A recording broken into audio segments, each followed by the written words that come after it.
Chief editor John Brittas അദ്ദേഹം നിലവിൽ നമുക്കിപ്പം ടെലിഫോൺ ലൈനിലുണ്ട്. ബ്രിട്ടാസ് സാർ, വളരെ രാഷ്ട്രീയ കോളിളക്കം സൃഷ്ടിച്ച ഈ വാർത്ത പീപ്പിൾസ് സ്റ്റുഡിയോയിൽ നിന്നാണ് പോകുന്നത്. അതിന്റെ വലിയ ഇമ്പാക്ട്, പരിണിത ഫലമാണ് നിലവിൽ ഉണ്ടായിരിക്കുന്നത്. മാണിയുടെ രാജിയിലേക്ക് കാര്യങ്ങൾ നിലവിൽ എത്തി നിൽക്കുന്നു. പീപ്പിൾ വാർത്തയെ തുടർന്ന് രണ്ടാമത് മന്ത്രിസ്ഥാനം രാജിവെക്കുന്ന മന്ത്രി എന്ന തലത്തിലേക്ക് കൂടി ഒരുപക്ഷെ അദ്ദേഹം എത്തിയിരിക്കും. എങ്ങനെയാണ് ആകെ കാര്യങ്ങൾ അങ്ങ് വിലയിരുത്തുന്നത്? കേരള രാഷ്ട്രീയത്തിന്റെ മാറ്റങ്ങൾക്ക് കുന്നുപണിയാകാൻ കഴിഞ്ഞ ചാനൽ പീപ്പിൾ ആണെന്നതിൽ നമുക്ക് എല്ലാവർക്കും ചരിതാർത്ഥ്യമുണ്ട്. ഒരുപക്ഷെ മുൻ ഉമ്മൻചാണ്ടി സർക്കാരിൽ നിന്ന് രാമചന്ദ്രൻ മാസ്റ്റർ എന്നുള്ള ആരോഗ്യമന്ത്രിയെ രാജിവെപ്പിച്ച സ്റ്റിംഗ് ഓപ്പറേഷന് ശേഷം UDF ഗവൺമെന്റിൽ നിന്ന് മറ്റൊരു മന്ത്രിക്ക് സ്ഥാനചലനം ഉണ്ടാകാൻ പോകുന്ന ഒരു സ്ഥിതിവിശേഷത്തിലേക്ക് കേരള രാഷ്ട്രീയത്തെ എത്തിക്കുന്നതിൽ പീപ്പിൾ വഹിച്ച പങ്ക് ഒരുപക്ഷെ ആർക്കും വിസ്മരിക്കാൻ കഴിയുന്നതല്ല. ഈ ബാർക്കോഴ വിവാദം പൊട്ടിപ്പുറപ്പെട്ടപ്പോൾ തന്നെ ഒരുപക്ഷെ KM മാണി രാജിവെക്കേണ്ടതായിരുന്നു. വസ്തുതാപരമായിട്ടുള്ള തെളിവുകളുടെ അടിസ്ഥാനത്തിലാണ് പീപ്പിൾ ആ വെളിപ്പെടുത്തൽ നടത്തിയത്. അതിൽ ബിജു രമേശ് പീപ്പിൾ സ്റ്റുഡിയോയിൽ വെച്ച് കാര്യകാരണ സഹിതം ഈ കാര്യങ്ങൾ വ്യക്തമാക്കുകയും പിന്നീട് പീപ്പിളിന്റെ അന്വേഷണത്തിൽ ഇത് സംബന്ധിച്ചുള്ള വിശദാംശങ്ങൾ നമ്മൾ പുറത്തു കൊണ്ടുവരികയും ചെയ്തു. ഒരുപക്ഷെ കേരള രാഷ്ട്രീയത്തിൽ ആദ്യമായിട്ടായിരിക്കും ഒരു മന്ത്രിയും ഒരു മുന്നണിയും അധികാരസ്ഥാനം കൈവിടാതെ പിടിച്ചു തൂങ്ങിയത്. പിന്നീട് ഇത് സംബന്ധിച്ചുള്ള ഓരോ വെളിപ്പെടുത്തലുകളും KM മാണിയുടെ വിശ്വാസ്യതയ്ക്ക് നേരെ, അതുപോലെ തന്നെ ഉമ്മൻചാണ്ടി സർക്കാരിന്റെ വിശ്വാസ്യതയ്ക്ക് നേരെയുള്ള വാളുകളായിരുന്നു. കഴിഞ്ഞ ആഴ്ച വിജിലൻസ് ജഡ്ജി ജോൺ ഇല്ലിക്കാടന്റെ സമഗ്രമായിട്ടുള്ള വിധി പ്രസ്താവത്തോടു കൂടി തന്നെ ശ്രീ KM മാണിയുടെ രാഷ്ട്രീയ ഭാവി ഇരുളടഞ്ഞിരുന്നു.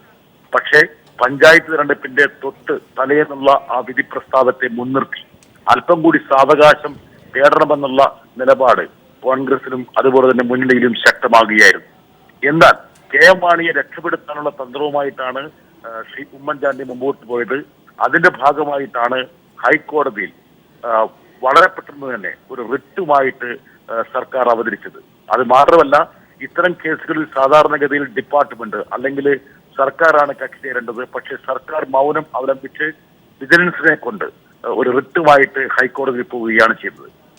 യഥാർത്ഥത്തിൽ ആ റിട്ടിന്റെ മുകളിൽ സംസ്ഥാന സർക്കാരിന്റെ കരണത്തിലൊരു പ്രഹരമാണ് യഥാർത്ഥത്തിൽ സാധ്യമായത്. ആ നിമിഷം യഥാർത്ഥത്തിൽ KM മാണി രാജിവെക്കേണ്ടതായിരുന്നു.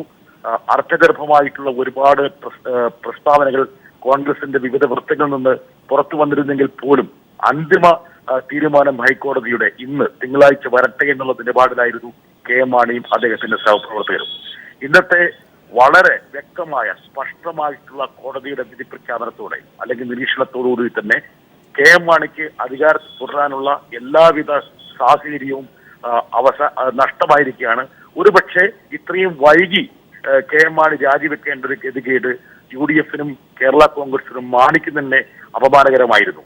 മുമ്പ് തന്നെ രാജിവെച്ച് പോയിരുന്നെങ്കിൽ ഒരുപക്ഷെ UDFനെയും കേരള കോൺഗ്രസിനെയും KM മാണി എന്നുള്ള 5 പതിറ്റാണ്ട് രാഷ്ട്രീയ പാരമ്പര്യമുള്ള ഒരു നേതാവിനെയും ഇത്രത്തോളം അത് ദോഷം ചെയ്യില്ലായിരുന്നു. നമ്മുടെ അനുമാനപ്രകാരം അദ്ദേഹം ഇന്ന് രാത്രിയോ അല്ലെങ്കിൽ നാളെയോ രാജിവെക്കേണ്ടി വരും. അത് സംബന്ധിച്ചുള്ള സൂചനകളാണ് പുറത്തു വരുന്നത്. ഹൈക്കോടതിയിൽ ഈ കേസ് ആദ്യം വന്ന ദിവസം തന്നെ പീപ്പിൾ പ്രത്യേക ചർച്ചയിൽ വ്യക്തമാക്കിയിരുന്നു KM മാണിക്ക് ഏതാനും ദിവസങ്ങൾക്കുള്ളിൽ രാജിവെക്കേണ്ടി വരുമെന്നുള്ളത്. ആ പ്രവചനത്തെ പലരും എതിർക്കുകയുണ്ടായി. KM മാണി ഇല്ലാതെ UDF ഗവൺമെന്റ് ഇല്ല എന്നുള്ള കാരണം കൊണ്ട് തന്നെ KM മാണിയുടെ രാജി ഒരുപക്ഷെ ഏത് വിധേനയും ഉമ്മൻചാണ്ടി ഒഴിവാക്കുമെന്നുള്ള ഒരു നിരീക്ഷണങ്ങളാണ് പൊതുവെ നൽകപ്പെട്ടിരുന്നെങ്കിലും നമ്മൾ ശക്തമായിട്ട് തന്നെ KM മാണിക്ക് രാജിവെക്കേണ്ട രാഷ്ട്രീയ നിയമ സാഹചര്യം ഉരുത്തിരിയുമെന്ന് വ്യക്തമാക്കിയിരുന്നു. അതിലേക്കാണ് കേരള രാഷ്ട്രീയം നീങ്ങുന്നതിൽ നമുക്കെല്ലാം ചരിതാർത്ഥ്യമുണ്ട്. കേരള രാഷ്ട്രീയത്തെ ഇളക്കിമറിച്ച വലിയൊരു വാർത്താ മുഹൂർത്തം സൃഷ്ടിച്ച പീപ്പിളിന് ഒരുപക്ഷെ ഏതു നിലയ്ക്കും ചാരിതാർത്ഥ്യമുള്ള നിമിഷങ്ങളാണ് ഇപ്പോൾ ഉള്ളത്. തീർച്ചയായും ശ്രീ ജോൺ ബ്രിട്ടാസ്, ഒരു കാര്യം കൂടി, കേരളത്തിന്റെ രാഷ്ട്രീയ ഭാഗതയത്തിൽ നിർണായകമായ ഒരു ഏട് കൂടിയാണ് പീപ്പിൾ TV എഴുതി ചേർക്കുന്നത്. അത് വളരെ സജീവമായി താങ്കൾ സൂചിപ്പിക്കുകയും ചെയ്തു. അഴിമതി ആരോപണത്തെ തുടർന്ന് 17 മന്ത്രിമാരാണ് നിലവിൽ ഇതുവരെ കേരളത്തിൽ രാജിവെച്ചിട്ടുള്ളത് എന്നുള്ളതാണ് കണക്കുകൾ വ്യക്തമാക്കുന്നത്. പക്ഷേ അതിൽ നിന്ന് ധനമന്ത്രി KM മാണി എങ്ങനെയാണ് വ്യത്യസ്തനാകുന്നത്? പ്രത്യേകിച്ച് ഇത്ര ഷാർപ്പായി ഒരർത്ഥത്തിൽ ഇനി തുടരാൻ അധികാരമുണ്ടോ എന്ന് കോടതി പറയാതെ പറഞ്ഞു വെച്ചൊരു സാഹചര്യം കൂടി നിലവിൽ നിൽക്കുന്നില്ലേ? ആ സവിശേഷമായ സാഹചര്യത്തെ കൂടി എങ്ങനെയാണ് അങ്ങ് നോക്കിക്കാണുന്നത്? മുമ്പ് ഒരുപാട് മന്ത്രിമാര് കോടതികളുടെ വളരെ പ്രാഥമികമായിട്ടുള്ള അല്ലെങ്കിൽ ഉപരിപ്ലവമായിട്ടുള്ള അല്ലെങ്കിൽ വളരെ പെരിഫറലായിട്ടുള്ള ബാഹ്യമായിട്ടുള്ള പ്രതികരണത്തിൽ അധികാര സ്ഥാനം ഒഴിവാക്കിയിട്ടുണ്ട്. എന്തിനെ സാക്ഷാൽ കെ കരുണാകരൻ പോലും രാജൻ കേസിലുള്ള ഒരു പരാമർശത്തെ മുൻനിർത്തിയാണ് അധികാരം വിട്ടുപിടിച്ചത്. അതിനുശേഷം ഒരുപക്ഷെ ബഹുമുഖമായിട്ടുള്ള നിരീക്ഷണങ്ങളും വിധി പ്രസ്താവനകളും വന്നിട്ട് പോലും കെ എം മാണി എന്നുള്ള ധനകാര്യമന്ത്രി രാജിവെച്ചില്ല എന്നുള്ളതാണ് ഒരുപക്ഷെ കേരള രാഷ്ട്രീയത്തിന്റെ അപജയത്തെ തുറന്നു കാണിക്കുന്ന ഞെട്ടിപ്പിക്കുന്ന വസ്തുത. അതിനൊരു കാരണമുണ്ട്. എന്തുകൊണ്ടെന്നാൽ കെ എം മാണിയുടെ 8 or 9 ഇപ്പോൾ 8 MLA-മാർ, ആ 8 MLA-മാർ ഇല്ലെങ്കിൽ ഉമ്മൻചാണ്ടി എന്നുള്ള മുഖ്യമന്ത്രി ഇല്ല എന്നുള്ള കാരണം കൊണ്ടാണ്. അതിനർത്ഥം കേരള രാഷ്ട്രീയം അപജയപ്പെട്ടോട്ടെ, പക്ഷേങ്കിൽ ഉമ്മൻചാണ്ടി സർക്കാർ നിലനിൽക്കണം എന്നുള്ള ഒരൊറ്റ കാരണത്താലാണ് ഒരുപക്ഷെ കേരള രാഷ്ട്രീയത്തിന് അപവാദമാകുന്ന ഈ ഒരു ദീർഘകാലത്തെ പിടിച്ചു തൂങ്ങൽ അല്ലെങ്കിൽ കടിച്ചു തൂങ്ങൽ സാധ്യമായത്. പക്ഷെ എങ്കിൽ പോലും സത്യം എക്കാലത്തും കുഴിച്ചു മൂടപ്പെടില്ല എന്നുള്ള ചരിത്രത്തിലെ ആപ്തവാക്യത്തെ സാധൂകരിച്ചുകൊണ്ട് കെ എം മാണിയുടെ വഴി ഒരുപക്ഷെ പുറത്തേക്കാണെന്നുള്ള കാര്യം ഇന്ന് വ്യക്തമായിരിക്കുകയാണ്. എങ്കിൽ പോലും ഈ കെ എം മാണിയും അതുപോലെ മുഖ്യമന്ത്രിയും സ്വീകരിച്ച ഈ കടിച്ചു തൂങ്ങൽ നയം കേരള രാഷ്ട്രീയത്തെ ചില്ലറയല്ലാത്ത രീതിയിൽ ബാധിച്ചിട്ടുണ്ട്. അതിന്റെ പ്രത്യാഘാതങ്ങൾ വരും ദിവസങ്ങളിലും വരും മാസങ്ങളിലും വർഷങ്ങളിലും ഒരുപക്ഷെ കേരളത്തിന് നേരിടേണ്ടി വരും. എങ്കിൽ പോലും നമുക്കുള്ള ഇപ്പോഴത്തെ ചാരിതാർത്ഥ്യം വൈകിയാണെങ്കിൽ പോലും കെ എം മാണിക്ക് അധികാരം നഷ്ടപ്പെടുന്നു. അതൊരു പക്ഷേ കേരളത്തിന്റെ സത്യസന്ധമായ രാഷ്ട്രീയ നിലയ്ക്ക് സന്തോഷം പകരുന്ന ഒരു കാര്യമാണ്. അതുപോലെ തന്നെ മാധ്യമ ചരിത്രത്തിൽ ഒരു പുതിയ ഏട് സൃഷ്ടിച്ച പീപ്പിളിനും എന്തുകൊണ്ടും സന്തോഷം പകരുന്ന ഒരു കാര്യമാണ്. ശ്രീ ജോൺ ബ്രിട്ടാസ്, ഒരു കാര്യം കൂടി. ഇവിടെ 50 വർഷം നീണ്ട മാണിയുടെ പരിണതപ്രജ്ഞനായ ഒരു രാഷ്ട്രീയ നേതാവിന്റെ രാഷ്ട്രീയ ഭാവി നിലവിൽ ഇവിടെ പൂർണ്ണമായും അവസാനിക്കുകയാണോ?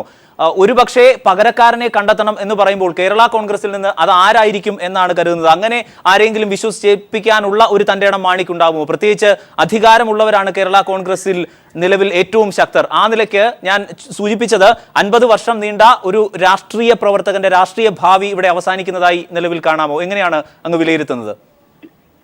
ഈ ചോദ്യത്തിന് 2 ഭാഗമുണ്ട്. ഞാൻ കാണുന്നത് എങ്ങനെയാണ്. ഒന്ന്, കെ എം മാണിയുടെ പരിണതപ്രജ്ഞനായിട്ടുള്ള രാഷ്ട്രീയ നേതാവ് എന്നുള്ള പരിവേഷം ഒരുപക്ഷെ ഒരു ഘട്ടം കഴിഞ്ഞപ്പോൾ അദ്ദേഹത്തെ തന്നെ ദോഷകരമായി ബാധിച്ചു എന്നുള്ളതാണ്. എന്തുകൊണ്ടെന്നാൽ ചോദ്യം ചെയ്യപ്പെടാത്ത ഒരു രാഷ്ട്രീയ നേതാവ് ഭീഷ്മാചാര്യ എന്നുള്ള പദവി കൊണ്ട് എന്ത് നിലക്കുള്ള അഴിമതിയും ചെയ്യാൻ കഴിയുന്ന ഒരു മാനസികാവസ്ഥയിലേക്ക് കെ എം മാണി കൂപ്പുകുത്തി. ഒരുപക്ഷെ ആരും ചോദിക്കാനില്ല, തന്റെ പാർട്ടിയിലും ചോദിക്കാനില്ല, മുന്നണിയിലും ചോദിക്കാനില്ല, ഒരു തരത്തിലുള്ള ചോദ്യം ചെയ്യലിനും വിധേയനാകാത്ത ഒരു പദവി അദ്ദേഹം ആർജിച്ചു എന്നുള്ളത് കൊണ്ട് തന്നെ ഏത് രീതിയിലുള്ള അധികാര ദുർവിനിയോഗവും തനിക്ക് സാധ്യമാകുമെന്നുള്ള മാനസികാവസ്ഥയിലേക്ക് കെ എം മാണി കൂപ്പുകുത്തി. ഇതായിരിക്കാം ഒരുപക്ഷെ യാതൊരു വിവേചനവും വിവേകവുമില്ലാതെ ഇത്തരത്തിലുള്ള ബ്ലേറ്റന്റ് ആയിട്ടുള്ള കറകളഞ്ഞ അഴിമതി ഇടപാടുകളിൽ വ്യാപൃതനാകാൻ അദ്ദേഹത്തെ പ്രേരിപ്പിച്ച സംഭവം. നോട്ടെണ്ണൽ യന്ത്രം പോലും വീട്ടിൽ ഘടിപ്പിക്കുന്ന ഒരു സിറ്റുവേഷൻ. അതല്ലെങ്കിൽ പരസ്യമായിട്ട് ഒരുപക്ഷെ പണത്തെ സോളിസിറ്റ് ചെയ്യാൻ വേണ്ടിയിട്ട് പ്രീ ബജറ്റ് ചർച്ചകൾ നടത്തുന്ന ഒരു രീതി, ബജറ്റ് വിൽക്കുന്നു എന്നുള്ള ആക്ഷേപം സമസ്ത തലങ്ങളിൽ നിന്നും ഉയർന്നു വരുന്നു. ഒരു പ്രത്യേക കാര്യം നേടിക്കൊടുക്കാമെന്ന് പറഞ്ഞ് പണം വാങ്ങിയ ശേഷം അവരെ കബളിപ്പിക്കുന്ന രീതി, മറുപക്ഷത്ത് നിന്ന് ഒരുപക്ഷെ അതിനേക്കാൾ കൂടുതൽ പണം ലഭിക്കുന്ന ഒറ്റ കാരണം കൊണ്ട് തന്നെ വാക്ക് പറഞ്ഞവരോട് വാക്ക് മാറ്റി പറയുന്ന രീതി, ഏത് തരത്തിലുള്ള ഇടപാടുകൾക്കും തനിക്ക് കഴിവുണ്ട് അല്ലെങ്കിൽ തനിക്ക് ഇത്തരത്തിലുള്ള വിചാരണകളും ചോദ്യം ചെയ്യപ്പെട്ടവர்களுം ബാധകമല്ലെന്നുള്ള ഒരു ധാരണ. ഇതാണ് ആ ചോദ്യത്തിന്റെ ആദ്യത്തെ മറുപടി. രണ്ടാമത്തെ ഒരുപക്ഷെ കാലിക രാഷ്ട്രീയം മുമ്പോട്ട് വെക്കുന്ന സാധ്യതകൾ എന്താണ്? ഞാൻ കാണുന്നത് ഇതാണ്. 3 ഓപ്ഷൻസ് ആണ് കെ എം മാണിക്കുള്ളത്. രാജി അനിവാര്യം. ഒരുപക്ഷെ അദ്ദേഹം കൈകാര്യം ചെയ്യുന്ന വകുപ്പുകൾ വേണമെങ്കിൽ പി ജെ ജോസഫിനെ ഏൽപ്പിക്കാവുന്നതാണ്. ഇന്നത്തെ പി ജെ ജോസഫ് എന്നുള്ളത് ഒരുപക്ഷെ ഏറ്റവും നിരുത്തരവകാരിയായിട്ടുള്ള രാഷ്ട്രീയക്കാരനാണ്. കെ എം മാണിയുടെ സ്വൽപ്പനിക്ക് നിൽക്കുന്നു. പ്രത്യേകിച്ച് ആഗ്രഹങ്ങളും മോഹങ്ങളും ഒന്നുമില്ല. അദ്ദേഹത്തിന്റെ നേതൃത്വം ഒരുപക്ഷെ ചോർന്നു പോയിരിക്കുന്നു. ഒന്നിനെ കുറിച്ചും ഒരു രൂപീകരിക്കാൻ ചെയ്യാത്ത ഒരു മാനസികാവസ്ഥയിൽ കഴിയുന്ന പി ജെ ജോസഫ്, അദ്ദേഹത്തെ ഏൽപ്പിച്ചാൽ ഒരു കുഴപ്പവുമില്ല. രണ്ടാമത്തെ ഓപ്ഷൻ ഒരുപക്ഷെ പാർട്ടിയുടെ നേതൃത്വം. ടെലിഫോൺ ലൈനിൽ എന്തോ സാങ്കേതികമായ ബുദ്ധിമുട്ടുള്ളത് കൊണ്ട് കൃത്യമായി പറയുന്നത് കേൾക്കാൻ കൂടി കഴിയുന്നില്ല. എന്തായാലും വളരെ വിശദമായ വിലയിരുത്തൽ കൂടിയാണ് ഞങ്ങളുടെ ചീഫ് എഡിറ്റർ ജോൺ ബ്രിട്ടാസ് നടത്തിയത്. കേരളത്തിൻ്റെ രാഷ്ട്രീയ ചരിത്രത്തിൽ വളരെ നിർണായകമായൊരു ഏട് കൂടിയാണ് ഒരർത്ഥത്തിൽ പീപ്പിൾ ടി വി പിന്നിടുന്നത്. കാരണം വളരെ സജീവമായ ഒരു അഴിമതി ആരോപണം, അതിൻ്റെ വസ്തുനിഷ്ഠമായ തെളിവുകൾ സഹിതം റിപ്പോർട്ട് ചെയ്തു. അതിൻ്റെ അനന്തരഫലം കൃത്യമായി കോടതിയിൽ നിന്ന് ഉണ്ടായി. മന്ത്രി മാണിയുടെ രാജിയിലേക്ക് കാര്യങ്ങൾ എത്തി നിൽക്കുന്നു. കേരള രാഷ്ട്രീയത്തിൽ ഇതുവരെ പീപ്പിൾ ടി വിയുടെ റിപ്പോർട്ടിനെ തുടർന്ന് രാജിയിലേക്ക് സാഹചര്യങ്ങൾ എത്തിച്ച രണ്ടാമത്തെ മന്ത്രി കൂടിയാണ് മാണി എന്ന സവിശേഷമായ സാഹചര്യം കൂടി നിലവിൽ നിൽക്കുന്നു.